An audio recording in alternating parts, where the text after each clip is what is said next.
Hey, everybody. I'm kind of trying to return to form a little bit by doing more of these streams than I've been doing. Fever's been staying around, for anybody that cares, around 100. Hey, Blissful.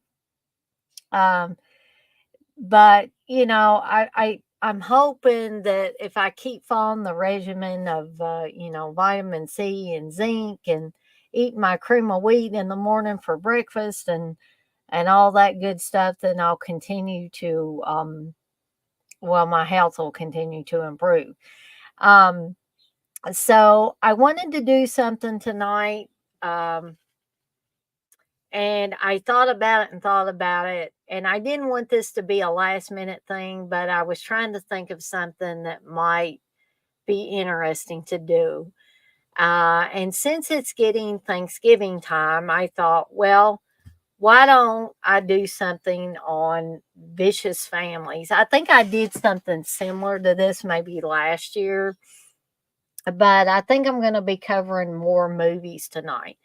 And some of you may think some of these are a little bit of a stretch as far as vicious families, but I considered it a vicious family if there were two or more members of the family that were doing some evil deeds. So it's going to be kind of a mix and match sort of thing. Some people might say, Dana, you're stretching it a little bit here.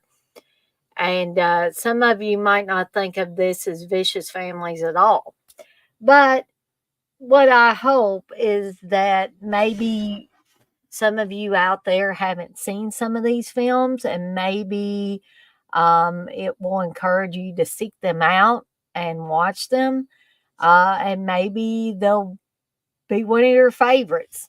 And there's also some more well-known ones in here as well.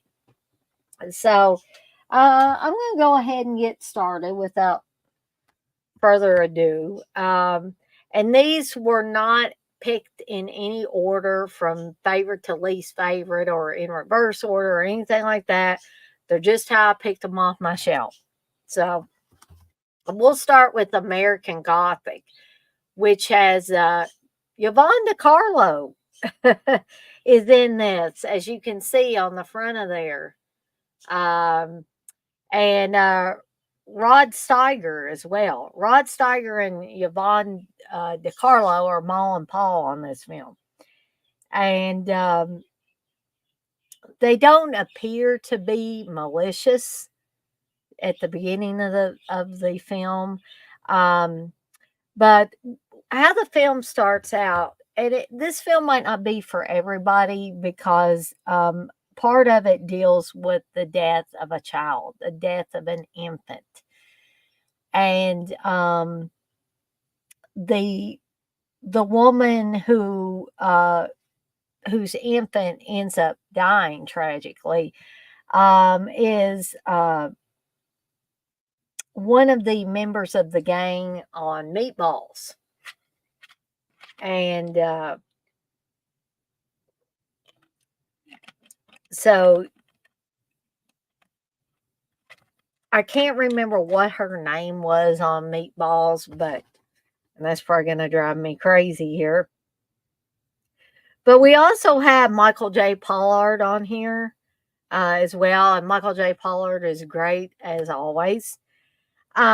So anyway, we see through flashbacks that the young woman in the movie had a baby, and she put the baby in the bath, and the phone rang, and while she was away, and this wasn't like, I don't think it was a tiny baby, but it was small. And it was one of those things where the mother just got distracted by the phone call, and when she came back, the baby had drowned.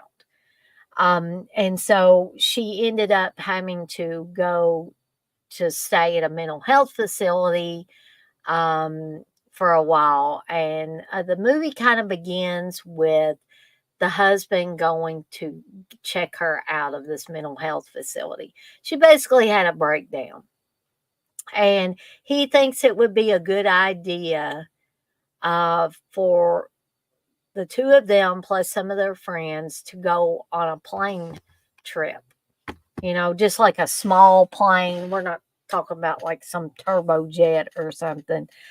But their plane has engine trouble and they have to land on a very remote island. And they're looking for some shelter because, hey, they can't all stay in the plane and the weather's not exactly great. So at first, they're happy when they meet Ma and Paul and their children. Now, by children, I mean these are adults that act like children. We've got Michael J. Pollard, and we have another adult child, which you may or may not be able to see right there. And I was never really sure if these were their real kids that they never fully allowed to grow up, or they abducted them when they were young, or they abducted them when they were adults, kidnapped them, and um, destroyed their minds to where they were reduced to this. But they're not, like I said, they're not like normal children. They have violent streaks in them as well. And so they slowly start to um, chip away at this group and take them out, pretty much kind of like slashers movie style. And Ma and Paul are not great people either. So you've got the two crazy adult children, and you have Ma and Paul to face off against as well. I think this movie has a lot of creepy aspects to it. It's not one I like to watch, like over and over and over again. I like to watch it and then wait a while and watch it again.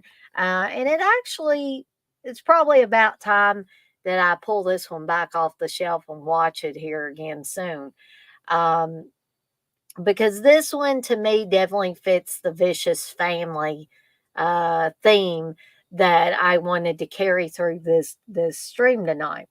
And it says, "The family that slays together stays together." That's the tagline for American Gothic. This is a video, or in the video store rental days for me.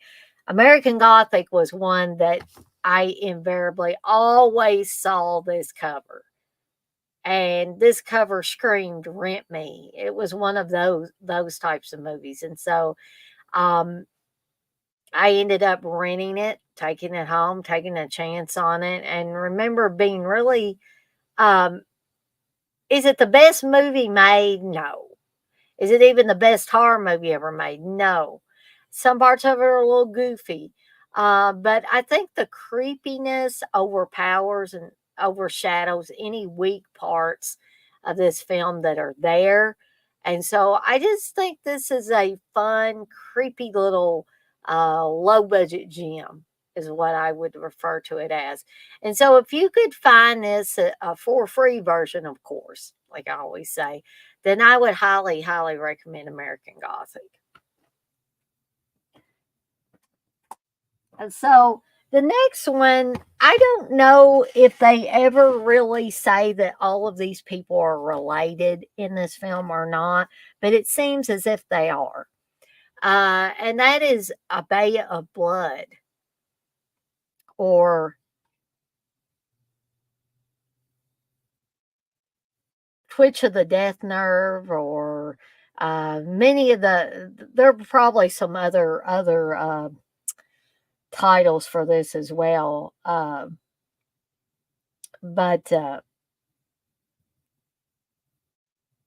But anyway, this is a Mario Bava film, but I think this was the film that they said Mario Bava didn't really direct a lot of, if any. I think his son mostly did this one, because this is very gruesome for a Mario Bava film. It's definitely very, very gruesome. The this is supposed to be the film that set the slasher movie blueprint, supposedly. Can you handle the terror of Mario Bava's Giallo classic, A Bay of Blood? So, a rich countess is murdered at the beginning of the film, and basically, all her greedy relatives are racing to see who will inherit her estate. And the body count does rise in this because it's basically like you see people getting killed off. You're not exactly sure who's doing what to whom. And there's a lot of twists and turns. It's definitely, I would definitely consider it a Giallo, but I consider it a little more on the slashier side of a Giallo. There is some mystery in it because, like I said, you're not sure who's killing who. Um, hey, Holiday Styles, you say every Rob Zombie family and friends, he writes. Uh, but this has some unique kills, even kills that the Friday the 13th sequels have been accused of ripping off. Um, Fun little movie, mean spirited, no doubt. This is mean spirited, but still fun. Has a lot of good kills in it, um, and this one I would definitely recommend as well. Like I said, these are going to be some of my favorite, vicious families, and this definitely to me fits the bill. Because there's nothing some of these family members won't do to get this piece of land that the rich countess owned. So Bay of Blood, that's another one for you. The next one concerns an uncle and his two nephews, and that's Blood Diner. And first they greet you, then they eat you. This was the great tagline for Blood Diner. And the reason why I put this one with the vicious families is because the uncle is crazy and the two nephews are crazy. And we see the nephew, or I mean the uncle, at the beginning when the two nephews are quite young, the Namtut brothers. Um, their uncle is trying to bring about the rise of Sheetar. This is kind of like a funnier version of Blood Feast. Uh, and so basically, Uncle Anwar gets killed. Well, his body gets destroyed by the cops. And then I guess the Namtut brothers take his brain and eyeballs and put it in a jar of water, and Uncle Anwar talks to him. And he gets on them and calls them idiots sometimes and stuff, but they love their uncle. So they open up this diner and kind of keep Uncle Anwar behind the scenes and all that so nobody sees him. But they have this very successful diner, but that's just a front. That's a front for them to get female victims to offer up as a sacrifice to bring about the rise of Sheetar. Okay. This was also directed by Jackie Kong. I think Jackie Kong has been found now, but she, she was found because she was able to do the audio commentary for the Vestron Video Collector's Edition of Blood Diner that got released a few years back. And so, they found Jackie Kong, but I think everybody was, that likes these kind of movies was kind of looking for Jackie Kong for a long time. Fun little movie, wacky movie. Sometimes you can't believe what you're seeing. You've got the Namtut brothers are deep fat frying women.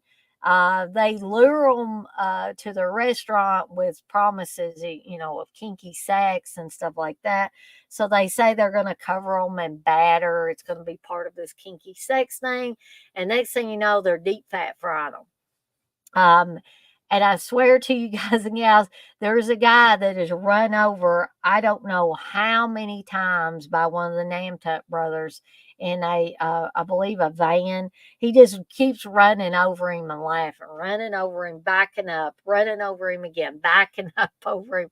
And it's a scene that's got to be seen to be believed. Um, so I definitely, this might be one that you want to put on for Thanksgiving because it has to do with food. Uh, it has to do with vicious families, and I don't think I would show it to any young people in the family, but might scar them for life or something. But for the people that can handle it in your family, this might be one to put on. You know, my family would probably watch this. I think my nephews are old enough, I think they could probably watch something like this, except their mom might not want them to see some of the nudity in it, but that is Blood Diner. Oh, I got a few more people in here. Hey, Mayor, you say I've got the Keno edition of Bay of Blood. How is that version, Mayor? Thank you, Blissful. Blissful says, please hit the thumbs up. Thank you. Um, Holiday Styles, you say Blood Diner is the one movie I ain't seen on the Uncle Bill stack of VHS uh, picture sweater I bought from the Dead Pit Balls. Yeah, you should try that one out if you can, Holiday Styles.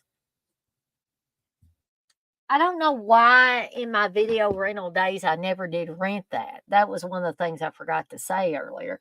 Is I remember seeing the box, and it was definitely one that screamed rent me. I just don't know why I did that. Why I didn't rent it. Okay, so this is the next one might be one that you guys and gals think of as a stretch as far as families, but that's Children of the Corn. But I think of the children and Children of the Corn as like a cult family who kills. I mean, they're pretty daggone vicious, and so I'll take it. Stretch or no, I will take it. Children of the Corn is based on a Stephen King short story from Night Shift. Um, Creepy little story. Unfortunately, the movie has taken a lot of flack over the years. It came out in 1984, and at that time, it took a lot of flack. It still takes a lot of flack for how He Who Walks Behind the Rose was portrayed. Back in 1984, they couldn't really do the things that they can do now. And I think they did the best they could with this. And I wasn't all that picky, and I'm still not picky about how He Who Walks Behind the Rose is portrayed, because let me tell you, I didn't have my eye on He Who Walks Behind the Rose. He Who Walks Behind the Rose was secondary to me. Isaac and Malachi were the two that the humans in this that were creepy as hell. John Franklin and Courtney Gaines, who play Isaac and Malachi, they were absolutely perfect in this. And, you know, anything with creepy or violent kids, Bloody Birthday, The Devil Times Five, even the It's Alive movies where you've got killer mutant babies, anything like that. But usually, to me, the babies aren't as creepy as young kids, you know what I mean? Something like Village of the Damned, which is similar to Bloody Birthday is similar to Village of the Damned. But any killer kid movies, I really think are creepy. Um, And so this one definitely fits the bill. John Franklin and Courtney Gaines were, of course, older. They were young kids, but there are some young kids in the Children of the Corn. Um, so I don't think I need to go into deep detail about Children of the Corn, but if you've never seen it, don't listen to all the flack. Just, you know, go ahead, watch it fresh for free version first. I ended up getting the 4K. This is a 4K release from Arrow, which it looks pretty decent. Mayor, you say it's an okay transfer. Bay of Blood could benefit from a new scan. Yeah, I think so too.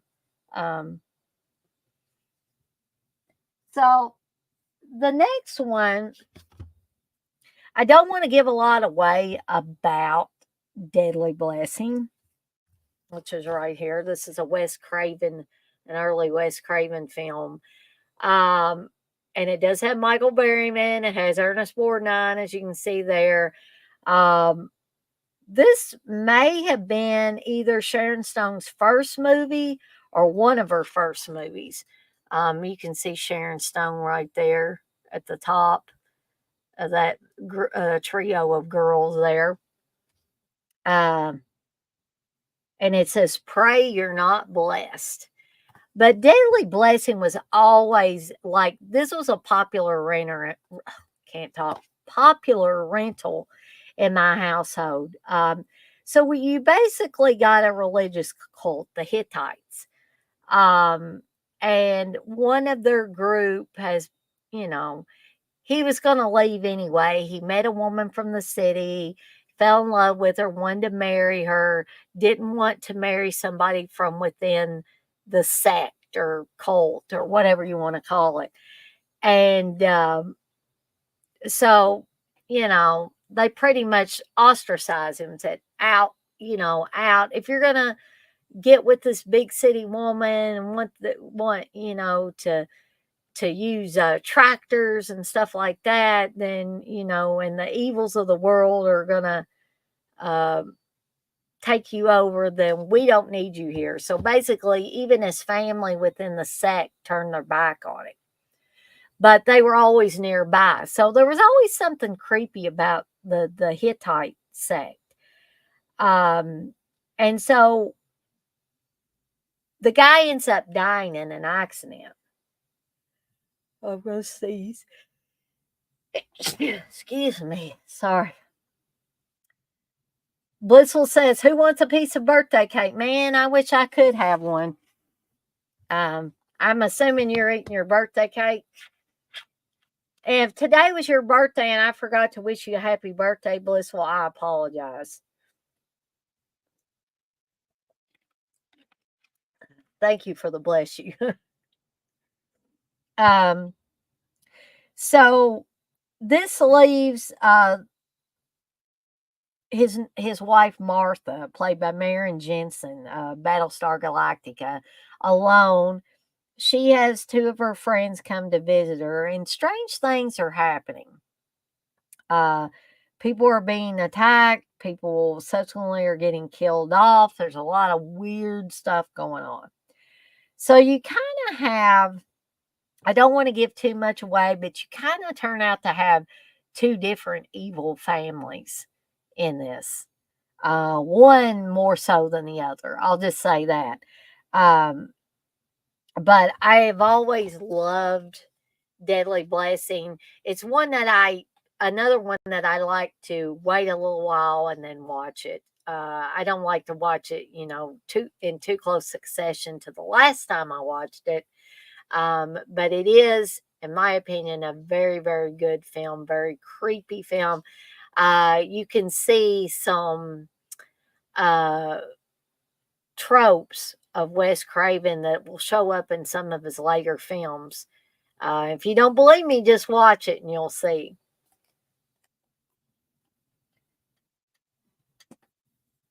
Okay. So the next one, you guys and gals might think is a little bit of a stretch, uh, too.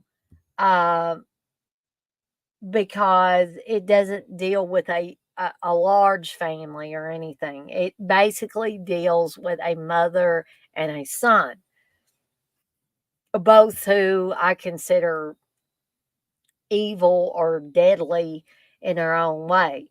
Um, and that's Don't Go in the House. And this is a movie all about Donnie Kohler. Donnie Kohler was abused by his mother. She burned him. There are at least a couple of scenes where we see her actually pulling his arms as a little boy over the stove and burning his flesh, and because she says, "You're a bad boy, Donald. Just I'm going to burn this evil out of you." So the mother was, yeah, she was sick. She was obviously mentally ill. But the way she's portrayed in the film is evil too. She's hurting this poor young child. So because of that, Donnie grows up and has problems of his own. And it gets so bad that after Donnie's mother dies, um, he burns her and keeps her burned corpse in the house. And I guess he wants his mom to have company. And so he burns up other women. He builds this elaborate metal room. He gets a fire safe suit and a blowtorch. And I've talked about this before. And I think me and Uncle Bill have talked about it before, as well as other people. Um, but um, the first woman he does this to, this is the most frightening and spectacular and realistic burn I have ever seen in a film, at least in a horror film. And a lot of the effect of that is due to the way they shot it using mirrors. And I dare you to watch this film and tell me it doesn't look like that poor woman's on fire. And so things continue to get out of control as Donnie takes more and more victims. And I don't want to give away the ending for those of you that haven't seen it. I believe I did do a watch along for this a while back. And Steve and I also did a commentary for it. It's been several years now when we did that. But yeah, Don't Go in the House. If you've never seen Don't Go in the House, I urge you to, of course, if you don't own it, please go find a for free copy first, or borrow one from a friend if a friend has it. This is the Severin release. Now, I saw that Mayor said he's got the Arrow edition of Don't Go in the House, aka The Burning. Um, I think this looks very, very good. Um, this is a Blu-ray of this as well. I have another version of it too, but this is the newest version that I got. Yes, Mayor, you are correct that the main character who plays Donnie went on to play in The Sopranos.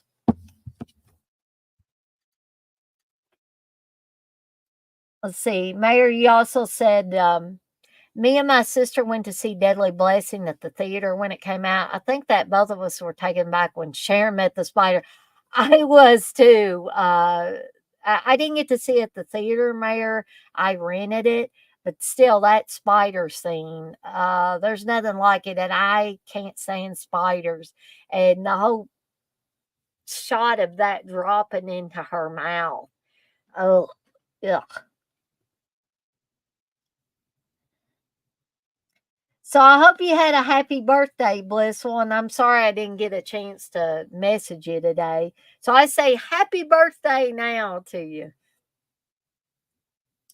Okay, so the next one, some people might think is a stretch for vicious families, but I'm going to make it work. Damn it! And that's Evil Laugh, because in Evil Laugh, you have not only uh, a young man who Martin, who is he's basically he's lied about. These children in an orphanage say that Martin molested them, but he didn't. They just didn't like him because he was kind of mean to the kids. And before his father could find out that he didn't do this, he committed suicide. And then Martin completely lost it and killed children, including babies, at this orphanage. And there's a story that's told by these medical students who, one of the couples, they're planning on getting married and they're planning on reopening that orphanage and, or foster home, place where I would call it an orphanage because they were going to have many children stay there. But they're going to this place to kind of fix it up and stuff like this. Jerry, the head guy, um, has said that, we're going to take a look at everything. And as long as I like everything, I'm going to buy it. And so Jerry, this won't be any huge secret, won't give anything away. Somebody kills Jerry when he comes there alone, um, and basically pulls his heart out, and his heart will show up later in a dinner scene, no doubt. So, um, but later on, when the rest of the gang gets there, um, Jerry's girlfriend is telling one of the other girls the story about Martin.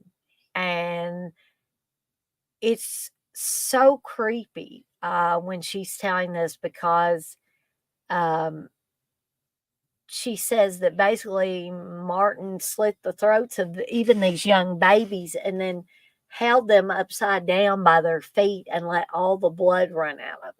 That's one of the really creepy scenes in this.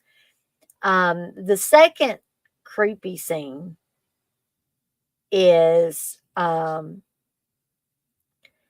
that while the medical students are cleaning things up and stuff, and when they get there, they see that Jerry's car is there, but they can't find Jerry. And we know, as watchers of the film, it's because Jerry is dead. But then later, his car is gone, and Barney, one of the medical students, comes in and says, "Hey, you guys, Jerry's car's gone now." And they had just found an audio cassette in the fireplace in a plastic bag stuck up in the fireplace as they were cleaning. And they had just put it in the little boom box and pressed play, but they were out the door to see, Jerry's car's gone. We got to go check this right before it starts playing. And when it starts playing, you hear, "Go away, go away. The children are dead. The children are dead. Martin, why? Martin, why?" Um, and it's like, oh my God. And it's just so weird because it's flashing to like baby blankets with blood on them and stuff like that. And it is just, to me, it is so creepy. And so we're at that point, we are under the impression that Martin is dead. But somebody has returned to start killing again. And there's some unique kills in this too as well. Um, but I don't want to give away whether it's Martin or whether it's somebody else. Okay. Um, but that is Evil Laugh. And I don't want to give away too much, but you would have to watch it to see fully why I put it in the vicious families. Okay. I just don't want to give too much away, but I would highly, highly recommend Evil Laugh.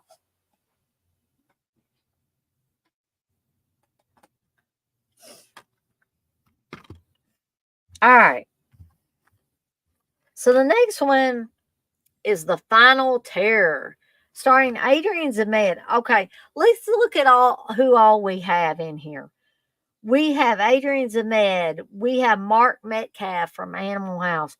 Daryl Hannah's in this movie. Joey Pants is in this movie. Rachel Ward is in this movie.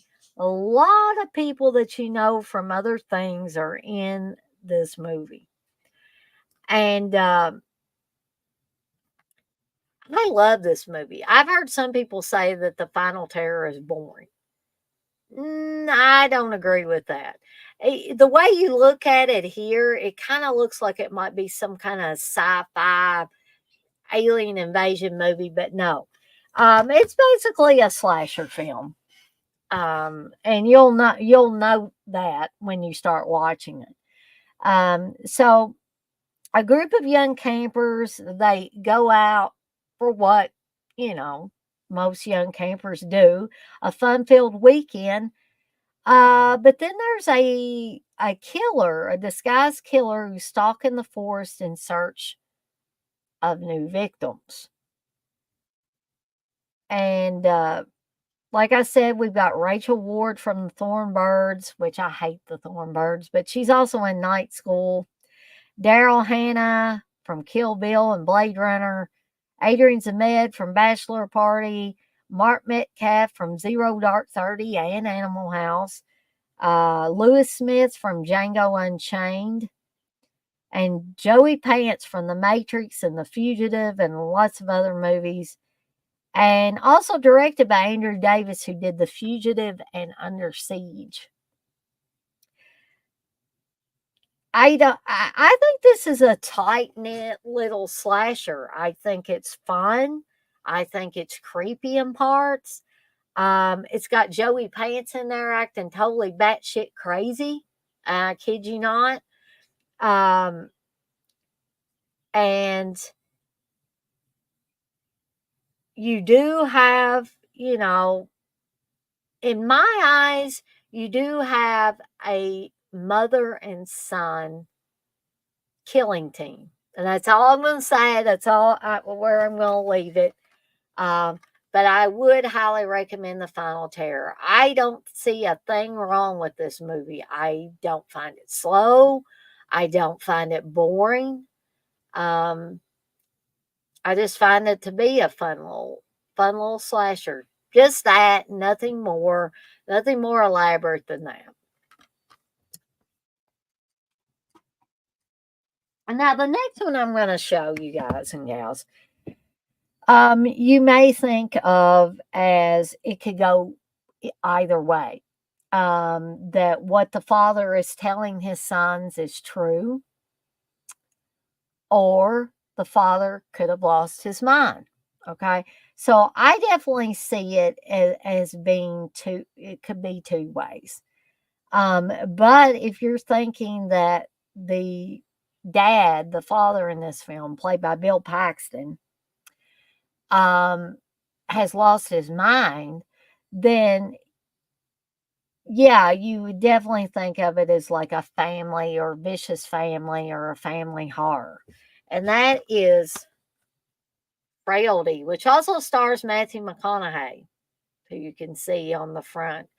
Um, this is a very, very good film. I mean, and it's directed by Bill Paxton too. God rest his soul. Bill Paxton's no longer with us. Um, so some people have referred to this movie as like uh, religious mania or religious evil, extremely religious, where it just takes over every aspect of your life type of thing. But it concerns the God's hand killer. And Bill Paxton and his sons, when it starts out, they're they're very normal. The father and son relationship is normal. And then all of a sudden, the father one day, the mother has passed away. The father comes to his sons and he says, God basically has given me a purpose. I have to kill these demons. I have to destroy these demons or they will take over the world. But one of his sons believes it and says, "Yes, Daddy, I can see the demons." The other one says, "No, I don't see any demons. These look like people to me." And his father punishes him, basically throws him in a basement and says, "You'll stay there until you can, accept what it is that we have to do, which is destroy these demons." Um, so he tells his sons, God has shown me these weapons. He's shined a light on certain things like axes and different things. And these are the tools that I have to use to kill the demons. And the this is known as the God's hand killer. And so years after the God's hand killer terrorized a small Texas community, it seems they have returned, leaving in their wake a perplexing trail of fear and death. Fenton Meeks shows up, and he is one of the sons of Bill Paxton's character in this. And so Fenton Meeks shows up at FBI headquarters and says that he knows who the God's hand killer is and he wants to reveal all his family's secrets. So that's as far as I'm going to go with that one. But this is a great little film and it's frightening. It's frightening no matter what way you see it, it's still frightening. It's frightening to think that there's demons that look like people, but they're doing these horrendous things. On the other side of the coin, it's very frightening to think that somebody could just lose their mind and say, "Oh, all these people are demons. We got to go kill them," and getting their young children involved. Um, but that's frailty.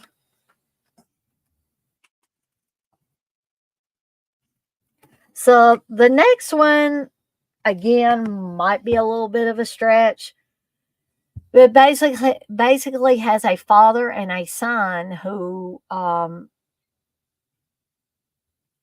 pretty sure the father has killed some people before, or he helps his mutant son or disfigured son, whatever way you want to look at, to cover up for murders. And that's the Fun House. And the Fun House is a Toby Hooper film. And creepy little film. Anything in a fun house, and then you've got real murders going on and all that. I just think that it it works. I mean, it works on all levels. Has a great tagline: "Pay to get in, pray to get out." So basically, you have these two couples that decide that they're going to hide out in the fun house at the carnival and stay there all night. Why? I don't know. They just think it would be a fun time. And so this is Amy's first date with Buzz.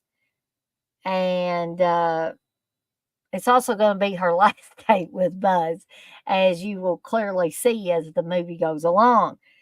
Um, so they see the disfigured son um, dispatch the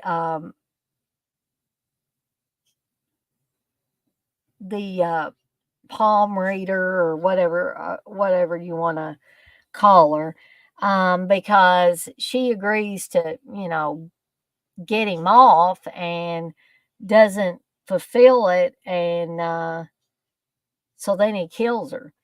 Um, and so the kids see this murder and they're afraid to make any noise because the father comes back and he's like, why'd you do that and all that stuff, and you gave her all this money to do this, and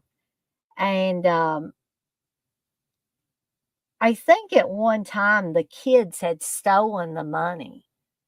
Oh, they didn't steal the money that he gave to the palm reader.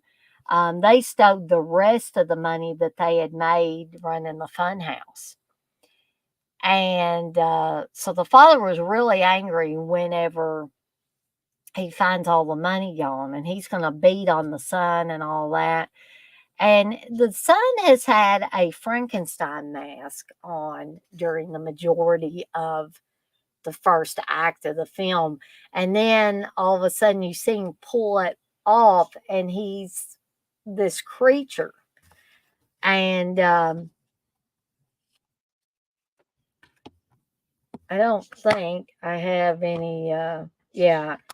But for people that have seen the Funhouse or have looked at old issues of Fangoria where they had the creature on the cover, that is fantastic, and very, gruesome looking. So, so basically, um, the father finds out that, hey, somebody's still in the fun house and that they probably stole the money.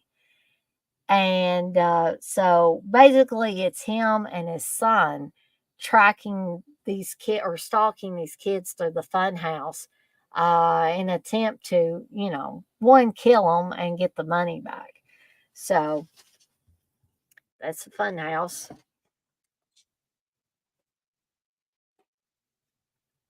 The next one, all I'm gonna say is it's twins who are doing the killing. And I will leave it up to you there, but that's the family connection. But this is a girls' night out. They all went in, but only a few got out. And a lot of people think this movie is stupid. One thing, because the killer takes the bear costume, the bear mascot costume from one of the victims, and puts some steak knives in the paw of it and uses it to kill people. I always loved this film. This was not a film that I discovered in my video rental days. It was one that I discovered much, much later when I was just kind of blind buying a lot of movies. And I read about this one and thought it sounded good. And so I got it. And it's been one of my favorite slasher films from then on out. You have Hal Holbrook, Britannia Alda, Larmory Taylor, David Holbrook, who's Hal Holbrook's son, is in this. Um, and it's directed by Robert Duvall. I'm not sure if Robert Duvall has done anything else. I'd probably have to look that up. But basically, there's a scavenger hunt going on at this college, um, DeWitt University. And the game takes the girls from graveyards to belfries and from beds to bathtubs, literally. And the terror begins as one by one, each girl is mysteriously murdered by a sadistic maniac. After each killing, and these phone calls that the murderer does after each killing are very, very creepy. The murderer telephones the local radio station and recites a clue to the disc jockey about the evil things he is doing to each girl, and kind of a clue to where they'll find the body. So, Hal Holbrook plays an ex-cop, Mike McVeigh, who's head of campus security at DeWitt University. And I thought this had a surprise ending. I thought it had a twist ending. Some people might not think it does, um, but I sure as heck did. And this is a movie I still like to watch. I do like to wait a little bit and then watch it again. I think this is another one I'm due to watch again here pretty soon.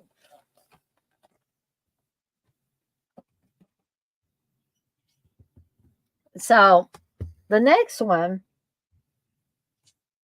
I know I'm going through these kind of quickly, but I'm steadily losing viewers on here, and I had a lot to cover, and I didn't want to stay too long on any one movie for too long.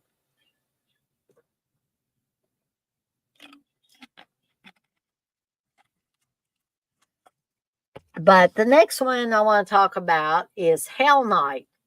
Pray for Day is the tagline. We've got we got Linda Blair in this one, and Vince Van Patten. Uh, and Peter Barton is in this as well. And this is directed by Tom DeSimone, I think is how you pronounce it. Um, Great little film. I always have like this one. This was one I got in my video rental days, and I remember watching it with my mom and my aunt Sandy the first time I watched it, and had so much fun with this one.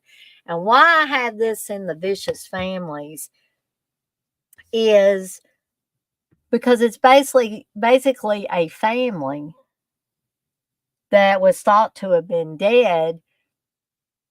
Um, the Garth family, and they're still hanging around. So it's the initiation right into Alpha Sigma Rho fraternity.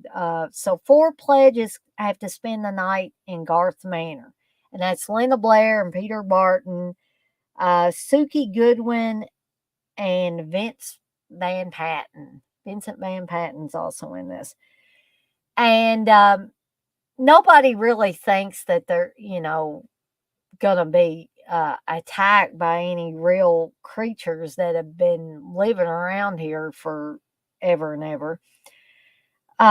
So the heads of the fraternity and their girlfriends basically are planning to scare the pledges, by setting up projectors to project like ghostly images, and to have speakers set up around the house, and things just to scare them all. Um, so it was 12 years to the day after the previous resident murdered his entire family. Two of the pledges, Marty and Jeff, ignore the rumors that the now deserted mansion is haunted by a crazed killer, until one by one members of their group mysteriously disappear. Could this be part of the fraternity prank? Or is it the demented former tenant seeking revenge? And we're going to soon find out. It is the stuff that the sorority, or I mean the fraternity guys are doing, is just a mere prank. They're not really meaning to hurt anybody, just merely to scare them. Um, so that is Hell Night. Again, highly, highly recommend it. This is another one that I've talked about. This is another before. This is another Wes Craven, early Wes Craven film. Again, does have Michael Berryman in it, and that is The Hills Have Eyes. Dee Wallace is also in this film as well. Janice Blythe, who plays Ruby, she's in the killer family, but Ruby has a heart. She's the one lone good one in this. So um, this was put out in 1977, and a family in an RV takes an ill-advised detour while on their way to California. So the Carter family runs into trouble when their RV breaks down in the middle of a desert. Stranded, the family finds themselves at the mercy of a group of monstrous cannibals lurking in the surrounding hills. And then, of course, the family that's left is forced to fight this killer family, and they have to become killers themselves. Um, very, very. This is not an easy watch. I'm not going to lie to people here. Um, not only do you have animals being killed in it, you have one of the killer family uh, basically biting off the head off of a poor parakeet and drinking its blood. Um, in addition to um, family members being attacked very, very viciously. This is another movie that's very mean spirited. Does not pull any punches. Not for the faint of heart. A lot of people don't refer to this as one of Wes Craven's better films, but I do. I think it really, really works. And would make me definitely not want to go out in the desert, or take some kind of detour through the desert or anything like that. So, again, if you've never seen Hills Have Eyes, of course, find a for free version first. I think this was the first time I watched this. I think this was a rental for me, but now I have this is the Arrow video set. That's got a ton of extras on there and all that. Very nice set. The film looks really good on this transfer as well.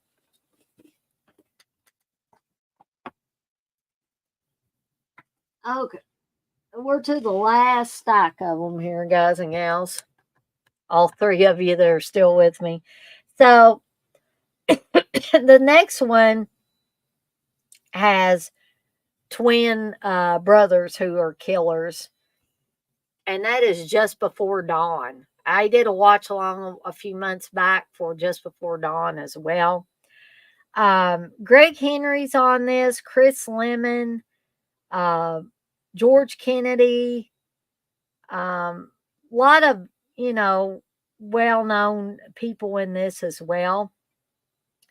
So, this is considered one of the backwoods slashers, and it definitely does fit the bill there. But the reason why I've got it in the Vicious Families is because two twin brothers are doing all the killing in this. And I will say there is a very, very, in my opinion, creepy scene on a bridge. That's all I'm going to say about it in case you haven't watched this and want to see it. So, oh, X-ray. You say, no, what was a fucked up family? The one in Pink Flamingos. Yeah. It's been a while since I watched Pink Flamingos, but yeah, I remember that family being pretty messed up. But in Just Before Dawn, five friends set out for a weekend camping excursion to drink, frolic, and skinny dip on an isolated piece of land one of them has inherited. Despite the ominous warnings from locals, including forest ranger Roy McLean, played by George Kennedy, who was also an airport and death ship and several other things, and Ty, played by Mike Kellen, who I almost forgot about from Sleepaway Camp and Midnight Express, too. A hollering drunken hunter claiming to have witnessed his friend's evisceration by the hands of demons.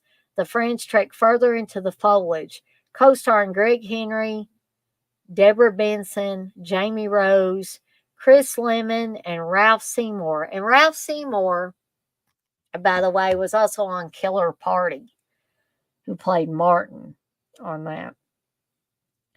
This is, as it says on the back of the case, extremely eerie, but it all is also beautifully shot with a horrifying twist that will make you wonder if any of the friends will survive those dark hours just before dawn.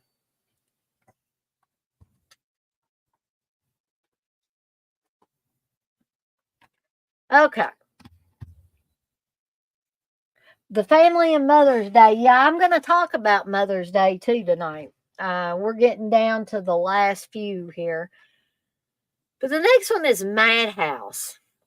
And in the Madhouse, you have a crazy uncle and a crazy sister. And some people say they don't like this movie, that they say it's kind of boring, kind of slow. I love this movie. And it's actually, I consider it one of my birthday horror movies that I watch, along with Bloody Birthday and Happy Birthday to Me. This was directed by Video Asantis, the man behind such cult favorites as The Visitor and Piranha 2: The Spawning. Uh, Madhouse is a crimson-soaked tale of sibling rivalry taken to terrifying and bloody extreme. So Julia has spent her entire adult life trying to forget the torment she suffered at the hands of her twisted twin, Mary. But Mary hasn't forgotten. Escaping the hospital where she's recently been admitted with a horrific, disfiguring illness, Julia's sadistic sister vows to exact a particularly cruel revenge on her sibling this year, promising a birthday surprise she'll never forget. This was an Italian production shot in Savannah, Georgia. Uh, it was also put out under the title of When She Was Bad and There Was a Little Girl. Fuses slasher elements with the over the top excess of 80s Italian terror, resulting in a cinematic bloodbath so gut wrenching that the British authorities saw fit to outlaw it as a video nasty, as if everything else wasn't enough to make you want to watch this movie. For free, that is, if you don't own it. But I like this one. I really, really like it. I think that it holds up against other slashers of this type. And I'd say give it a try if you've never seen it.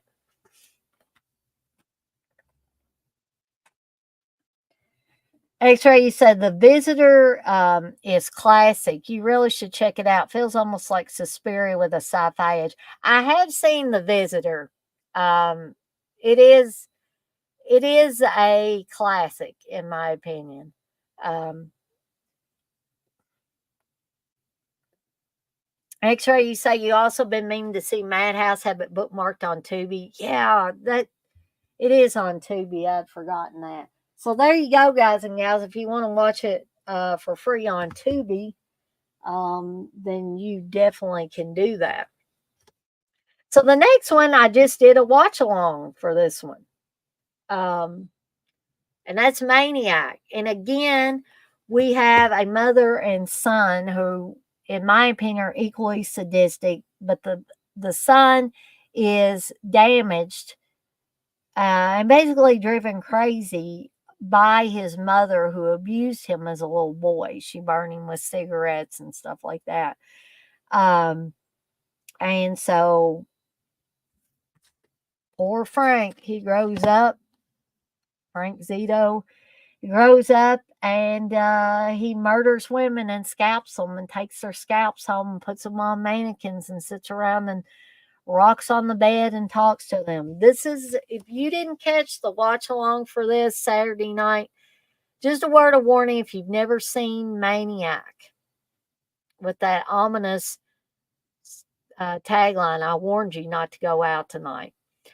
That this is a very dark, depressing film.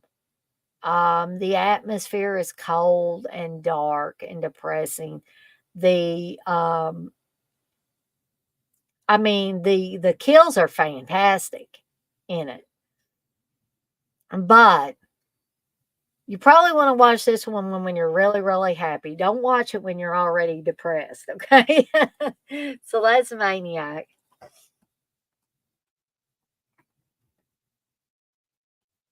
And so the next one is Motel Hell. I should ask Jay to be in here because he loves Motel Hell. Um, because it takes all kinds of critters to make Farmer Vincent's fritters, and this has a evil brother and sister that like to uh, basically take people out. They don't kill them first off. They cut their vocal cords so they can't really talk or scream or anything. Then they plant them in the ground up to their neck and they feed them and stuff like that and fatten them up. And then they turn them into Farmer Vincent's fritters.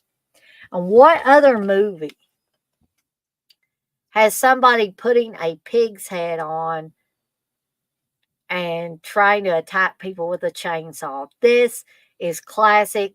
That scene is enough alone by itself that should make horror fans want to watch this movie. This movie is wacky good fun. It is so crazy. I mean, you're probably laughing as much as you are, cringing at the gore and stuff.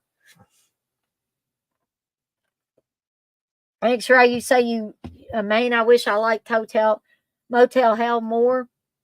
So you don't like it much, X-Ray?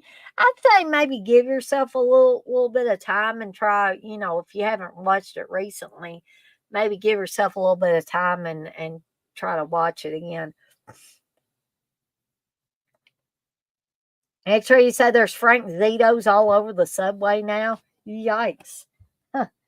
I don't know if I'd want to be around that.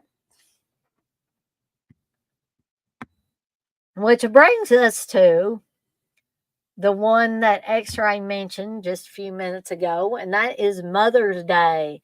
Talk about a crazy ass mother and her crazy ass sons. This does it. So loving sons always do what their mothers tell them to, even if it's to kill. The Trauma Team put this one out, guys and gals.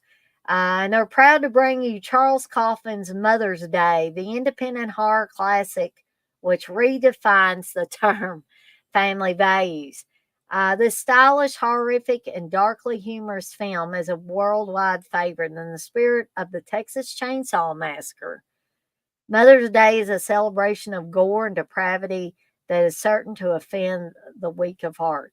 But not only do you have gruesome kills in this, but you also have these guys basically raping a girl in front of their mother, which adds an extra layer of sleaze to this and another extra layer of what in the hell am I watching to this movie. But it's also a movie that I can't keep myself from watching from time to time, including on Mother's Day. And for you Eli Roth fans, or maybe for non-Eli Roth fans, he says this is his favorite horror film. There's an Eli Roth quote right there. Okay, so the next one is Offerings. And why did I pick Offerings for Vicious Families? Because again, it's a mother and son, not really team, but the mother is abusive to her son. And the mother looks like a grandmother in this, but trust me, it's his mother. And she abuses him, and the kids bully him and cause him to fall in a well when he's a kid. He evidently manages to crawl back out of the well and kills his mother, and they find him eating her. The cops find him eating her. So he goes off to the mental hospital where he spends the next, I believe, 10 years. I think they fudged a little bit on the time frame. But anyways. And so, of course, he escapes. This movie is a lot like, it tries to be a lot like Halloween. But it's sort of like a low rent Halloween, if you're going to call it Halloween. Even down to the musical cues and stuff like that. So there was one girl that was nice to him when they were kids, and that was Gretchen. Who names her kid Gretchen? I don't know. I think I asked that when me and Steve did a commentary for it. And also, me and Uncle Bill a few months back did a watch along for Offering. So that was fun. The commentary Steve and I did was fun. This is just a fun movie to do those types of things over. So, so John Radley is returning home, and he's going to take out all the kids that were mean to him. But before he leaves their bodies, he's going to take something from the body to offer to Gretchen. Hence the title Offerings. And we have the great tagline, remember him before he dismembers you.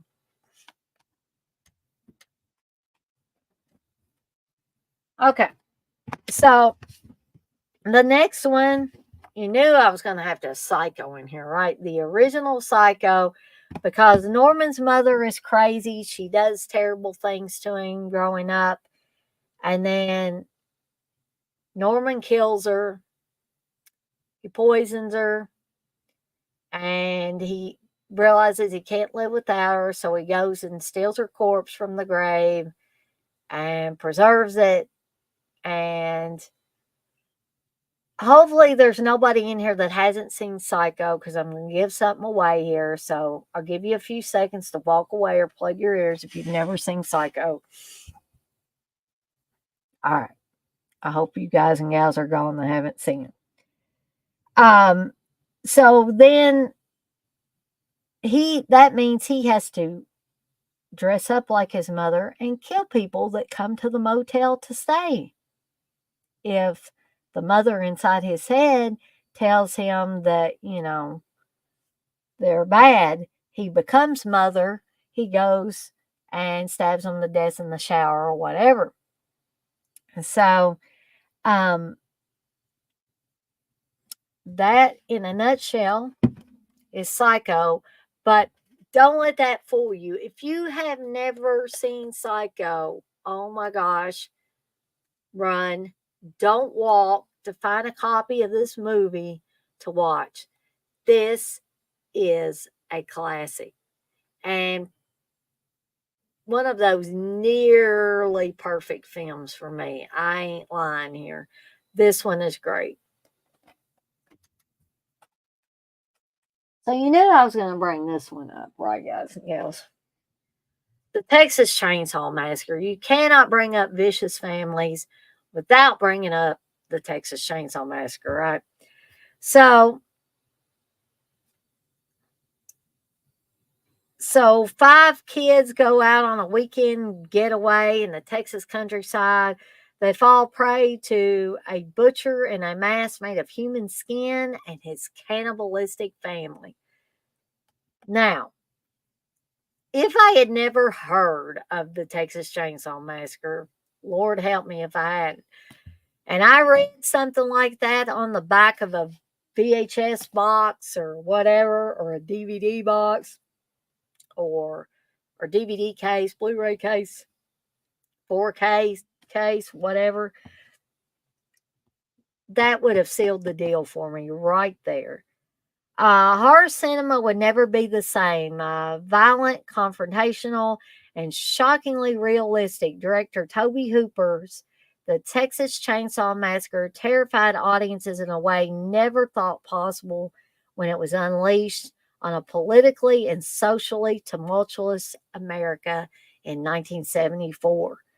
It faced a storm of controversy, censorship, and an outcry throughout its troubled release. This masterpiece of horror stood the test of time to become a landmark motion picture and a cultural milestone.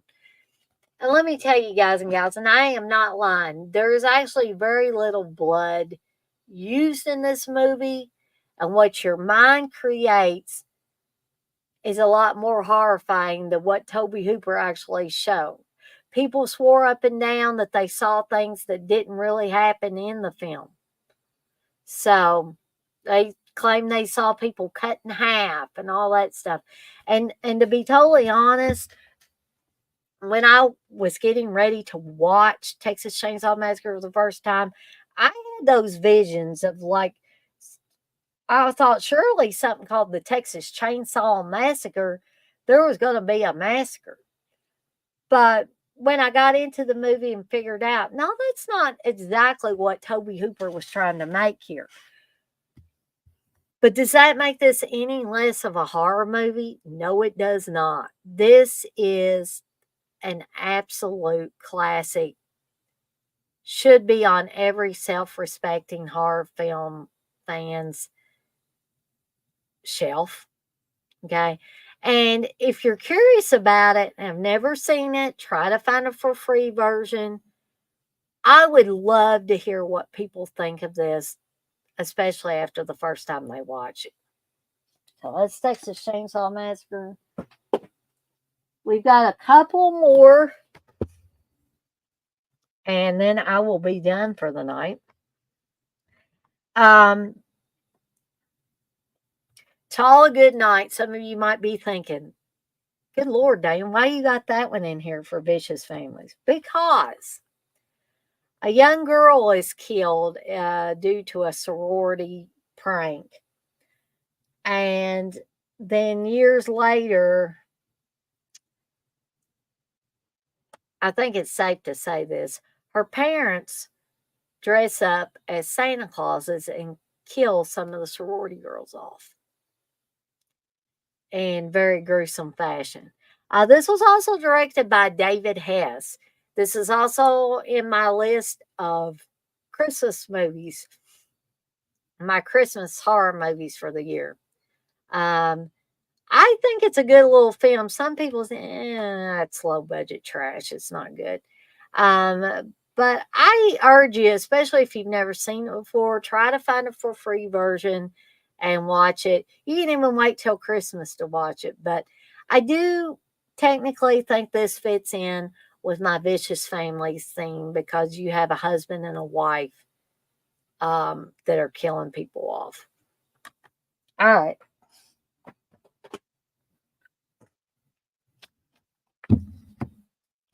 And so the last one, again, might be a little bit of a stretch. I'm going to cover up part of this just so I don't risk getting pulled off of YouTube. And that's the Toolbox Murders. This is called the original exploitation classic with the tagline, what he does to your nerves is almost as frightening as what he does to his victims. Stephen King gave kudos to this. It says, generate some genuinely scary moments. Bit by bit by bit, he carved a nightmare. That's another tagline for this movie. Now, I must admit that going into this film, I was expecting more than what I actually got. But now I think over the years of watching it, this is when I was a young horror fan, and I think I was expecting more in the way of more creative kills. But now I have a greater appreciation for what is there. Cameron Mitchell stars in this. Pamela Ferdin is also in this as well. Pamela Ferdin was a child actress. She was in The Beguiled with Clint Eastwood. Cameron Mitchell, of course, from Blood and Black Lace and many other things. Wesley Ure from Land of the Lost. Anita Corsalt, who many of you will remember as playing Andy Griffin's girlfriend in later episodes of The Andy Griffin Show. And Marianne Walter, otherwise known as adult film star Kelly Nichols. She's the one that gets down and dirty in the bathtub. And a very unique death she does have. And trust me, it is unique. And so, why did I include this in the Vicious Families ones? Because you have a crazy uncle and a crazy nephew. Not two crazy nephews, just one, but very, very disturbing. And if you think the uncle is the worst of the crazy, wait till you get to the nephew. The nephew and what he does is much, much more disturbing.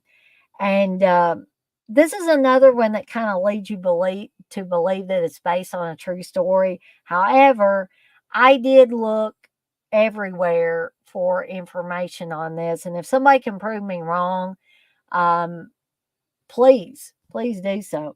I could not find anything about a real case regarding this. Um, so this came out in 1978. Takes place in an apartment complex in Los Angeles. Um, a deranged handyman goes on a killing spree, savagely murdering immoral women with the tools of his trade: claw hammers, screwdrivers, power drills, and even a deadly nail gun. But these gruesome massacres are just the beginning of this landmark epic of violence and depravity that was vilified by critics, banned by censors, and treasured by splatter fans worldwide.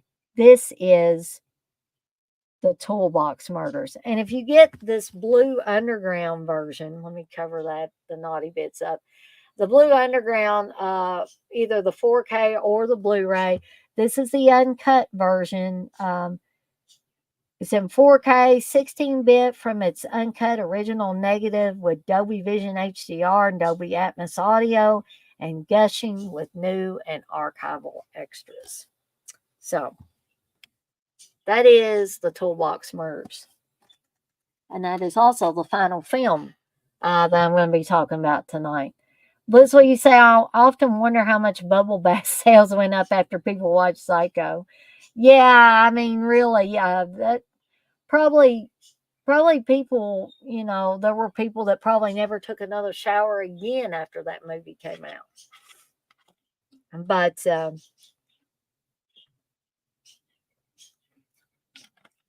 I can probably stay on till probably around 9, 5 more minutes. If anybody wants to ask me anything or suggest anything, maybe something you want to see me do a stream on or a video on or something like that, I will take any request. I did mention Mother's Day, TJ. I couldn't leave that one out. And it, as always, guys and gals, if you got in here late and you missed some of these that I was talking about, you can always watch it on the replay. TJ, I did go through some of them kind of quickly, um, because I didn't want to spend too much time and bore everybody into a coma. Um, So I hope Blissful had a wonderful birthday and that she had lots of cake. And I wish there was a way that we could reach through the digital divide and get some of that cake. I had some pumpkin pie today, not homemade pumpkin pie, but pumpkin pie nevertheless. Actually, before I came on the stream. Yes, I'm definitely going to see you on Wednesday, TJ. And I will be prepared.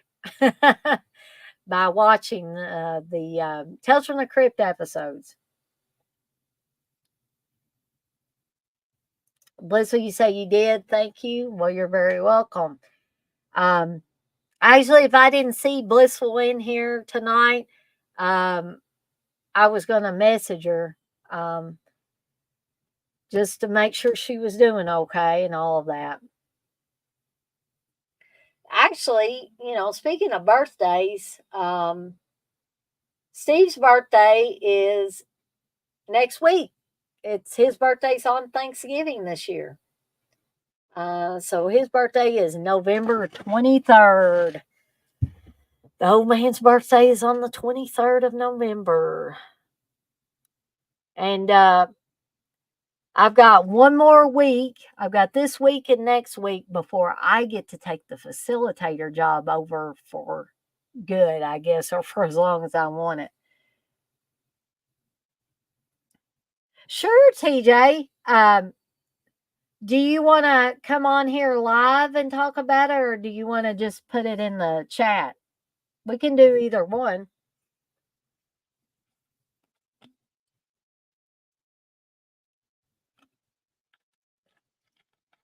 I guess me and Steve are probably going to go see it this weekend.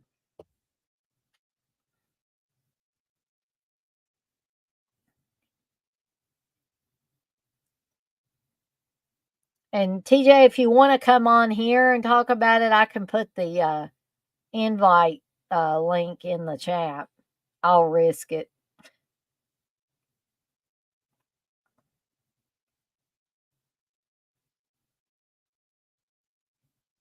Oh, okay. I forgot. You're seeing it on Tuesday. Yeah, I mean, there'd definitely be interest with me. I'm sure a lot of the people in the chat would. Hey, Coco. Coco says, just got in and was listening. Happy birthday, Blissful.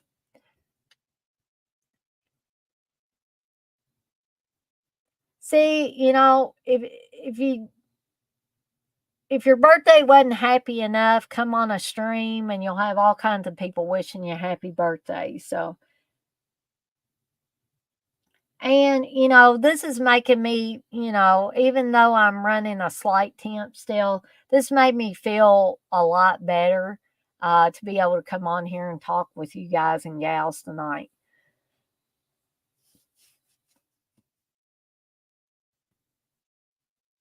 TJ, you say I'll be more diplomatic than Dead Pit will be reviewing Eli Roth. Well, I'm supposed to get my shirt, TJ, in from Fright Rags on Wednesday, I think. So I'll have it in plenty of time for going to the movies. But Steve was like, "What if you hate the movie?" I said, "Well, if I hate the movie, it's still a cool shirt." I'm hoping I don't hate the movie. I'm hoping I like it or enjoy it. Um, but I guess that's going to be all from me tonight. I got to put all these movies back on my shelf.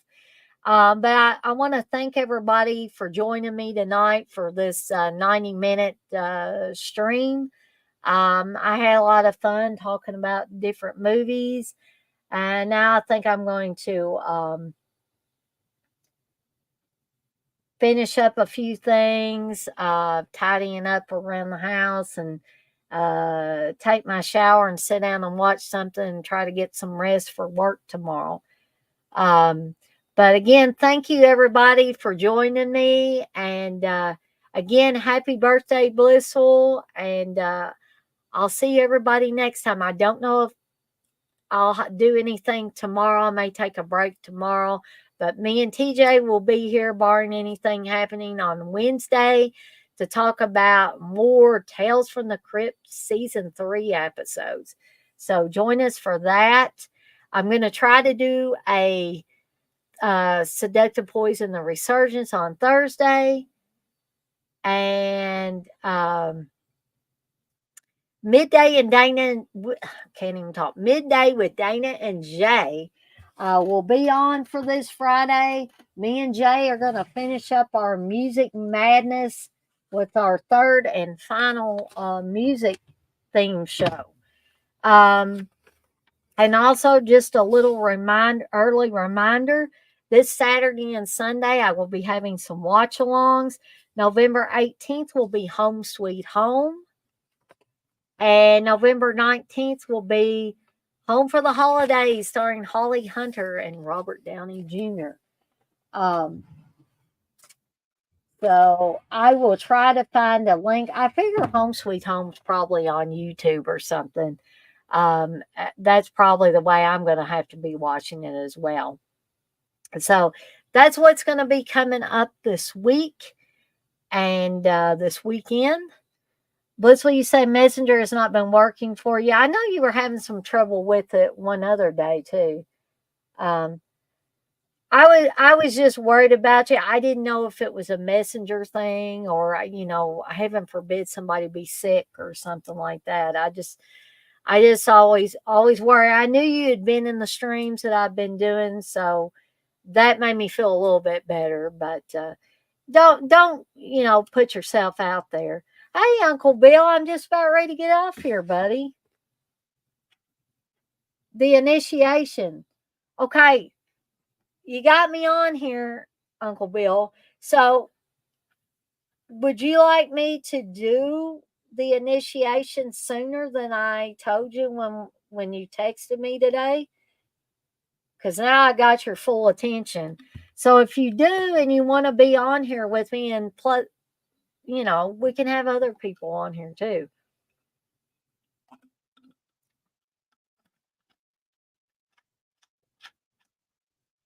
I maybe could do the initiation next weekend. You say, yes, Dana, yes, I would. Well, okay, for those of you that are in here, including Uncle Bill, uh, I had Misery for November 25th, but we can make a change. And I will put the initiation for November 25th, which is the Saturday after Thanksgiving. You got anything playing that day, Uncle Bill? Because I don't want to cut into your family plans here. And then I will switch, because I was going to have the initiation on April 21st, but we'll put Misery in there. Okay. How does that sound, everybody? So that would mean that November 25th will be the initiation, followed on November 26th with I Want to Hold Your Hand. So, Uncle Bill, looks like you got your wish there, buddy. Which Initiation is a movie I really, really like. It is a good slasher film. And like Uncle Bill was telling me today, it's not one that a lot of people think about, or maybe one not a lot of people have seen. And I think you guys and gals will enjoy it. So, but in any event, I'm going to have to get off here. Uncle Bill says holler. So if you came in late and missed most of this, feel free to watch it on the replay. But I want to thank everybody again for joining me for this live stream talking about vicious families in horror films. Thank you, Blissful. Blissful says, great live, Dana. So I'm going to skedaddle on out of here for tonight, and I will see everyone on the flip side. Take care, and I'll see everybody next time. Have a great night, everybody.